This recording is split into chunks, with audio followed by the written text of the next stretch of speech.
Syederalun, pemerintah dan Bank Indonesia kembali meluncurkan 7 pecahan uang kertas baru.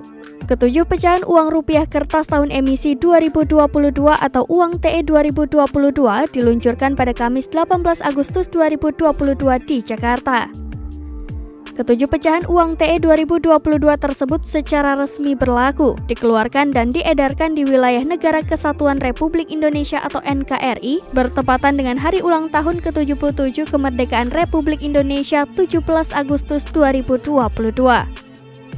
Mengutip keterangan Bank Indonesia, uang TE 2022 terdiri atas pecahan uang rupiah kertas Rp100.000, Rp50.000, Rp20.000, Rp10.000, Rp10.000, Rp5.000, Rp2.000 dan Rp1.000 dengan visual setiap pecahan uang TE 2022 dalam rincian sebagai berikut.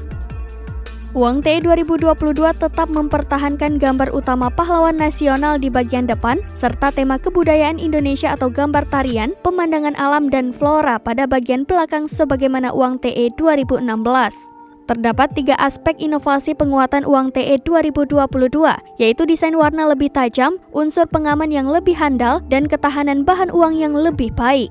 Inovasi dimaksudkan agar uang rupiah semakin mudah untuk dikenali ciri keasliannya, nyaman dan aman untuk digunakan, serta lebih sulit untuk dipalsukan sehingga uang rupiah semakin berkualitas dan terpercaya serta menjadi kebanggaan bersama sebagai simbol kedaulatan Negara Kesatuan Republik Indonesia.